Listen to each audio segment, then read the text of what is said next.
you may have heard that India is going through marriage equality rights. Right now, the Supreme Court is actually hearing some petitions. I'm one of the petitioners. And just to give context, I am legally married to my partner here.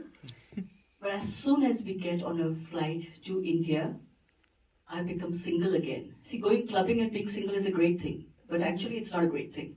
Because we have nothing, no rights in India. If something were to happen to either one of us, then we can't take medical decisions, we can't really build assets. I mean, there are a whole lot of things that as a heterosexual straight person, we take for granted. So the question to you is, Rita, I'm going to start with you. I said you, right? But I'll change it. Rita. Do you think, just from your 3 decades of building a community of South Asian, and I know that you interact with them very closely because now you've started well-being sessions as well online. Do you think our Asian families are ready to embrace our marriages legally?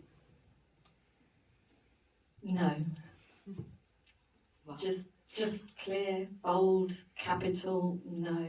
I mean, and that's in this country. And that's in this country, yes. I think in any country, pretty much across the world. I think there's an illusion that we have these rights and everything's progressing, which is great. I'm not minimizing that for one moment, because those are struggles that we continue to fight for. The reality is that the hearts and minds and attitudes are a long way behind, and along the way lives are lost. And there are huge costs, even when people are killed, murdered. I mean, we've lost people at Club Kali, and we know they've been murdered by family members. It still happens to this day. So, although we have rights enshrined here, and that's still happening here, what hope have you got in India? I'm sorry to sound a bit kind of... You're honest, and that's important to hear.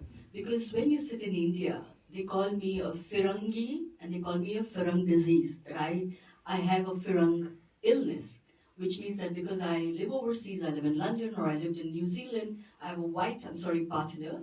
So I'm a Firangi, and therefore I have acquired that illness, and therefore I'm spreading that illness in the South Asian community, and I'm basically ostracized. And for you to be so honest about it, I want to share this with India, that we are far more progressive in India. We have stayed back here. Forced marriages, conversion practices, they're quite prevalent here.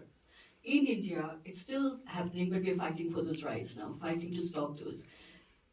Did I keep thinking of this, Ritu, from your point of view, and we talk about this quite a bit as well, do you think we have hope as South Asian community, not just having clubs and making people dance to that, because like we said, it is far beyond that, it's far beyond music. You're bringing people together. I remember when I went to the BFI Club Kali night, I was with my daughter, with my partner.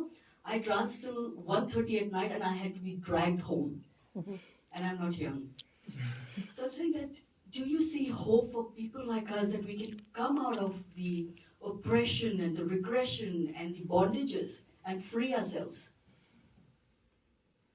Yeah, I think we should never lose sight of hope, and we should never lose sight of campaigning and campaigning for change, trying to be change makers, because otherwise we wouldn't even have what we have now, right?